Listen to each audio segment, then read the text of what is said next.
Hello, everyone. Welcome to another exciting live stream from AtPace, where we speak to experts from around the world and pick their brains on their area of expertise.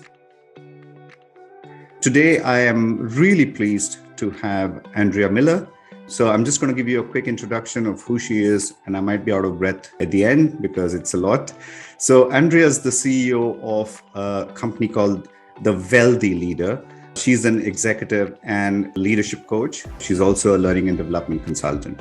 She's been recognized nationally in the United States as well as around the world as an expert in patient experience, caregiving, and well-being. She's worked with a number of marquee brands, including Siemens Healthineers, the World Health Organization, UNAIDS, UN Refugee Agency, the CDC, and a number of other health startups. Her work has been published in the United Nations, entrepreneur.com, Thrive Global, and many platforms, which is where I first got to know her through the work that she was doing there. She is a master's in international and intercultural management from the School of International Training, completed her postgraduate studies in the University of Pennsylvania, and she is an ICF certified coach in exec and leadership and career coaching. She also does a lot of functional medicine health coaching, and she is a emotional intelligence practitioner. Wow, Andrea, welcome. What a pleasure to have you on this livecast. Hi, Ravi. Well, thank you so much. It's really such a pleasure to be here. I'm really excited about this opportunity. You see, I told you I would be out of breath, and I am. So I didn't need to put quite as much as I did down, but just trying to let your viewers know who I am. So awesome. And we are super pleased that you took time, especially late in the evening, to do this for us. So let me start by maybe asking you about mental wellness and resilience, which is the core area of your expertise. Could you share some trends on what you're seeing in that space? Well, we had a brief moment to speak before I got on this, Ravi, and I had just seen some really kind of startling data around what's going on in terms of the mental health and well-being space. This was an article by Josh Bersin, who's just leading the way in this space. And he noted that 25% of workers, this is in the US, the first part of the data, under 30 are on meds for depression or anxiety. 39% had experienced either one of the other in the last 4 weeks. And then globally, MRSA, who does a lot of work around employment and well-being, they noted that 81% globally are at risk for burnout. And that's up from 63% in 2020. So it was kind of shocking, even though, we're all aware just how things have been going, particularly in the last few years. But I think the biggest trend that I'm seeing is more a trend towards a more holistic perspective by companies in terms of how they treat their employees and how they're addressing some of these issues. And what I thought I would break it down for you is in kind of the what, the how, and the why. And the what is kind of those functional areas that they're looking at, because well-being isn't just health and fitness anymore. That's what they used to look at. But now they're looking at other things like the financial piece, family and connectivity, and as we talked about, the mental health and resilience. And then the how is kind of platforms like yours, just how do you connect people? Been noticing a real switch to lifestyle savings accounts so people can make their own decisions. And then there's also the apps and everything else, just to find ways to give people the resources they need. And then finally is the why. COVID and the uncertainty around the recession and everything else has just left people in a really traumatized state, as well as, those levels of burnout, because there's just too much work for people to get done, particularly under the circumstances. I think that's a very comprehensive, let's say, introduction to the conversations we're going to have. I'm really surprised by the spike in the data. And you were right when you were making that observation earlier, that data is really shocking to the extent that if you've got a 20-point increase from 60 to 80 odd %, that they are vulnerable to, let's say, burnout, that's a lot. Could you just break that down a little bit more for us, if you've got some more data on, especially the causes of it, and do you see geographical differences? I don't have the breakout because literally I saw the article right before I got onto the podcast. But, some of the things that they reference are not surprising. It is that uncertainty piece, because for the human brain, uncertainty is even more difficult than knowing. So if you know a bad outcome, you feel less anxious because you know what's going to happen. But when you're uncertain, our lizard brains, our brain's limbic system just kind of goes on high alert. And we have that negativity bias and we just kind of catastrophize. So there's a piece of that. A lot of it also is the demands of work, that always on state that we're in, because like you and I right now, we're on video and it is 7:40 at night for me. And, this is my choice. So it's great. I have no problems with it. But for a lot of workers, it isn't their choice, or, the demands of home are also impeding upon the demands of work. So their days just become so incredibly long that there aren't the boundaries. They're not getting the rest they need. They're not taking care of themselves in the way they need to. And everything is just overflowing into everything else. That's true. I think you're right to say that. I want to go back to your point about the lizard brain. And I was reading this book called Burnout, in which these authors really speak about how we have to deal with two things in order for us to complete the cycle. So they talk about the stress cycle, right? And there are two things that you need to do to complete the stress cycle. One, you need to deal with the stressor and remove the stressor. And then you need to tell your body that it's okay to relax. Because unless and until you do the two things, your stress cycle is not complete. So one of the challenges that we have, that you just highlighted, and which goes back to the work that I was reading in the book as well, is most of the time we are able to deal with the stressor. So it's a difficult presentation or a difficult conversation or a meeting, and we say, yes, we're going to get through this. But we don't have enough time to reset and close the cycle. As a consequence, we are constantly pushing our systems into that state of continuously pumping adrenaline, fight-flight responses, and we are wrecking our own well-being in that sense. So a lot of what we are facing is exactly not able to complete the cycle. And you're right, it just meshes into each other. So you're going from an email to a tweet to a Slack to dealing with the kids to then being able to order food or able to cook food, then take care of your probably parents, and then you're back again into the Slack and messaging. And that's crazy. I mean, the amount of work or the amount of adrenaline that we are pumping into the system is just too much to deal with. What kind of trends are you seeing in the way that people are dealing with this burnout? Do you have some great stories that you can tell us on your personal experiences?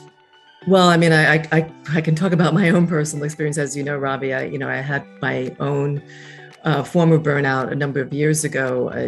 I was working with the UN, and I wasn't burnt out from that per se, but I wound up quitting because of my mother's illness. And then I moved back to New York and had all these stressors because of my own personal health, working, and dealing with my mother's end of life crisis. And I think it's not unusual for people to be going through all this now too. We have people who have aging parents, who have young children, who have all these different pieces that are coming at the same time. And for me, it was really a matter of being forced, quite honestly. My own health gave way. So it was being forced to really take a step back and really take care of just the fundamentals, which I think is harder for some people now, unequivocally, given our digital life. But eating, moving, sleeping, how do you take care of the things that really set you up for less stress, less cortisol, a better ability to adapt? And most of us, because it's become a cycle, as you said, that loop is never closed. So we're always on, we're never taking the time to really get adequate rest. We're usually not eating well, we're not getting exercise because we're always concerned about, how much work we have to do. And, I like to talk in my practice about energy management as opposed to time management, because if we don't have the energy to do the work, which, the statistics around lack of sleep and what that does to us, physically, emotionally, is just kind of horrifying. So, I think really we could start with the basics, and people would be so much better off if they just were able to do that. But it also takes some cooperation from their companies. There has to be a point when it's enough, when you can turn off your computer and say it's okay, and just handle the day to day. Yeah. I really like the way that you've reframed the aspect about not managing time, but really managing energy. Because the resilience practice is pretty much around that particular concept, isn't it? So maybe you could talk to a little bit about to our viewers around the resilience practice and how you can, some guidelines or tips that you can give them around what they can do in that practice, or at least some of the basics that they really need to check off to be able to say, yes, I'm doing a decent job. Maybe we could start with some basics and we'll go from there. How's that? Yeah, no, that's absolutely fine. And I'm just smiling a little bit because I just did an article in my newsletter this week. I saw that. That is awesome. Resilience, using music actually to kind of calm yourself down, reset, anchor. Again, I'll return to just first getting those fundamentals right. Being able to manage your own health, well-being. Breath work is critical. Making time to meditate. And one of the things I tell people is, just fit it in. It doesn't have to be this big, onerous practice. One of my clients, he's planning on starting his meetings, with his team, taking the first 5 minutes and just doing a meditation practice together. But it's really finding ways to fit in these moments where you slow down, where you take a breath, and just being able to reset, to anchor. Because if you're always, as you said, not closing that loop, always having that rush of cortisol, you won't be able to be resilient because you're too worn down. So it really is a matter of just having those moments of reset and also paying attention. If you're feeling like, your stress levels are too high, if you're feeling like you're hangry, just haven't eaten, not getting enough sleep, pay attention. What your body tells you. Really, your body is one of the best metrics you have for how you're feeling. And it's one of the easiest ways to build up your resistance, because when you're fully charged, you're more resilient. That's a great one. I think the two things which really resonate personally with me is the 3 a.m. wake-ups. And this is what is your classic cortisol hit that gets you at 3 in the morning, and then your brain's wide open, and you're like, oh, right, now I need to sleep because I've got this 6 a.m. thing. But yeah, your system's gone into that high gear most likely because of high degrees of either anxiety or not being able to close the day or things like that, because something's out there which is just pushing. A lot of my coaches that I work with are also contending with this. They say they have this 3 a.m., 4 a.m., sort of. Yeah. Could you talk to that? I mean, because I'm pretty sure there is a lot of wealth of information that we can use, or tips that we can use to deal with that. So there's a number of things. Well, one of the things that one of my favorite podcasters talks about, the Huberman Lab, he talks about really getting your biorhythms right. So getting that immediate sunlight when you wake up. So it's really setting yourself up for the day so that, your body knows when to be awake and when to be asleep. Turning off that computer at night, not doing the doom scrolling, not, having that brain going. Another thing is a data dump before you go to sleep. Journal, get whatever's in your mind that might be waking you up out. So, those are some of the things. If you wake up at 3 a.m., there's also a program called Non-Sleep Deep Rest, which is a form of meditation. So just to kind of calm yourself down. Because you get into that spin cycle. If you wake up at 3, you just think, oh, I'm up. How am I going to get back to sleep? I need to get back to sleep. So the question is, how can you calm down? Taking those breaths. Yeah. I really appreciate you saying that, because I have to say that 2 out of the 3 actually work very well for me. So one, before you close the day or before you hit the bed, take some time to reflect and either vocalize and I used to do that sometimes with my wife, and sometimes I would just write. So that really helps you to bring a closure to your work day or your sort of day per se, and say, hey, whatever's left out, it's all right. I'll deal with it tomorrow morning. It'll still be there, but I need my rest. So I think that's one piece. That did solve some of it, but I still had moments when I used to wake up at 3 or 4 in the morning and I'll get these crazy hits, cortisol. So the second thing which you said has also helped, which is the breathing. And that's really helpful. And using of certain music has helped me to also calm down. It didn't work very well when I had YouTube videos that also showed graphics. So what I did was, even on our YouTube platform, at the At Pace YouTube platform, we've got these meditation videos because I'm a huge fan of those. We run them, and you can run them. They run for about an hour each. So you can just turn them on and just let them run. The thing that didn't work for me was the fact that there were images. So I had to make a conscious effort to keep the images to the side and just let the sounds pipe in, and then try and adjust my breathing. Now, you speak a lot about music in your latest newsletter as a way to manage that. Could you give us some tips on, what advice would you give to people who are just trying this out? Are there some really nice ones that they can look at or things like that? Well, the thing that came to mind when you were speaking, if we're talking strictly about sleep, there's two things. I use Insight Timer, and they have, different sleep meditations, and it's all audio, so it's not that issue with the video as you talked about.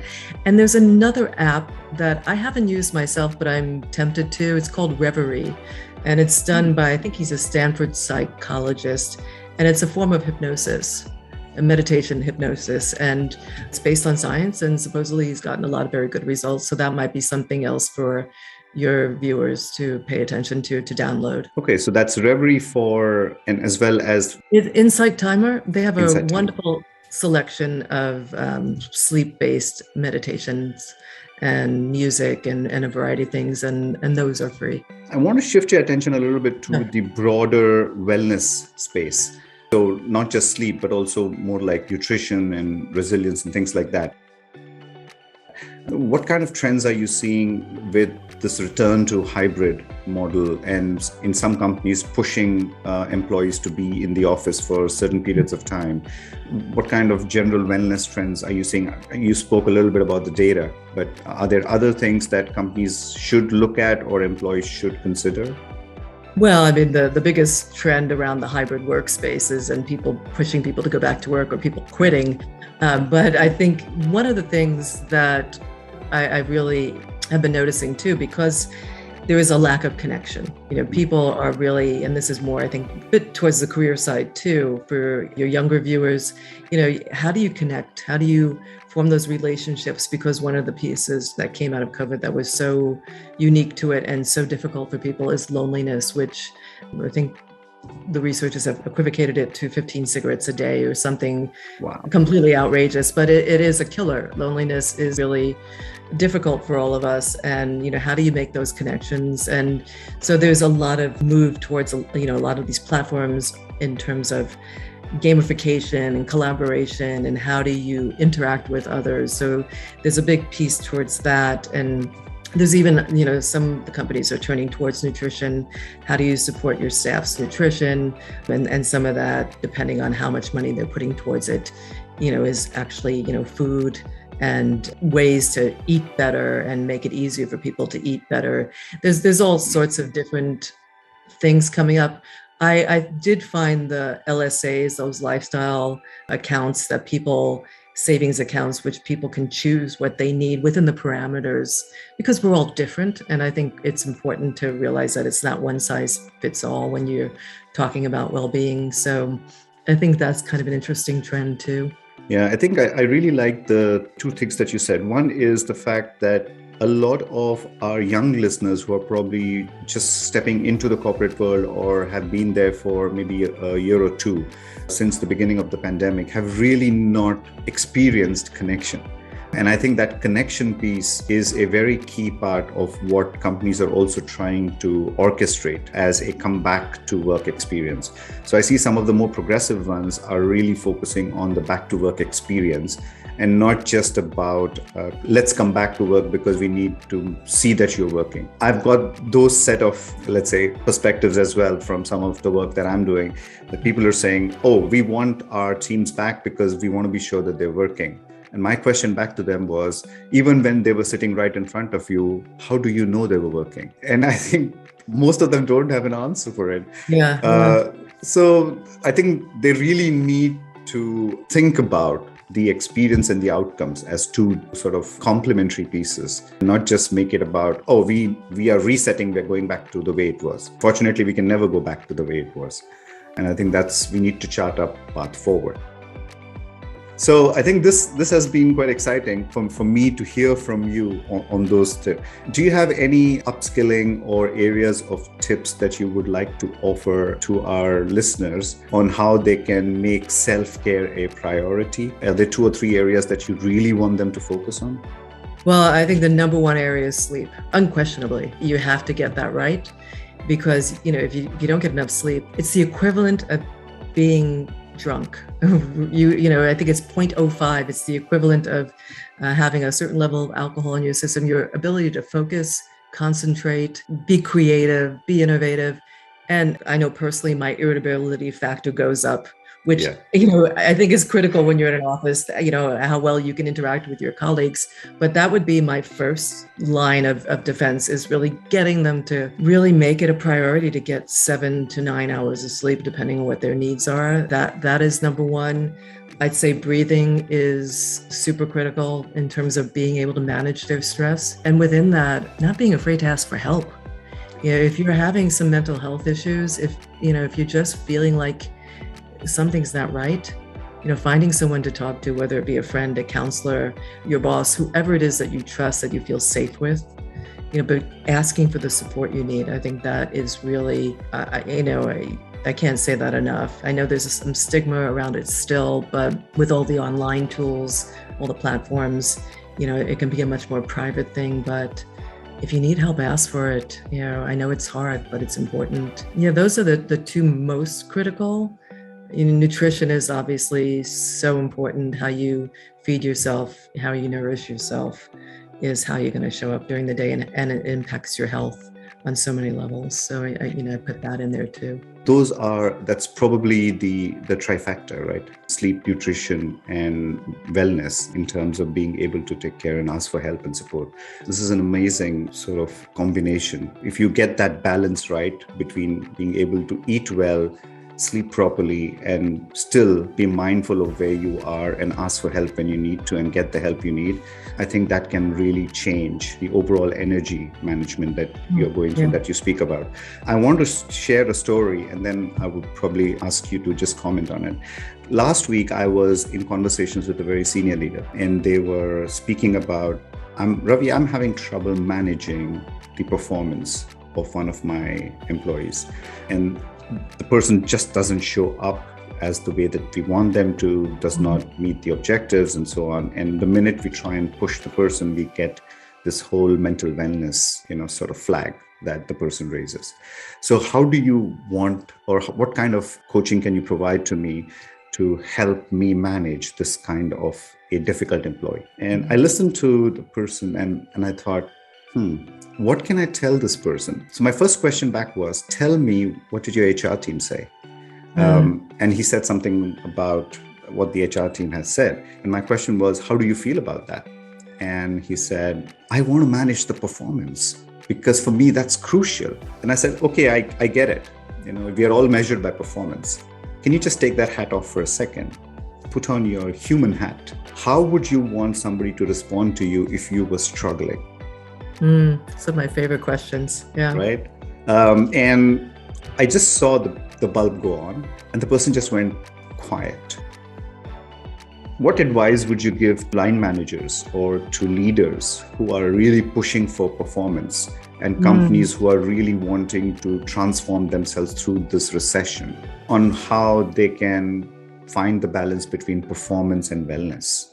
Yeah, no, you had mentioned it before. You talked about that complement. There is no performance without well-being. If you're not feeling your best, you can't bring your best. There's just absolutely no question.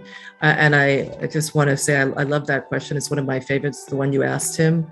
We're not hardwired to be our own best friends. We don't see ourselves well, but when it comes to other people, if we are able to kind of take a step for that reflection piece, it really, we talked about this a little bit before the show, that emotional intelligence piece, really having that self-awareness so that you can have the awareness of what the other is going through. So if this person is having mental health issues, if this person is having well-being issues, how do you support them so they're able to come in and perform at their peak? And when you do that, when you set your company up that way, when you set your employees up that way, when you really care about them, you probably know the work of Daniel Pink and his work on motivation. People are more motivated by what's intrinsic. They're more motivated by being cared for. They're more motivated by how they feel. There's a Maya Angelou quote.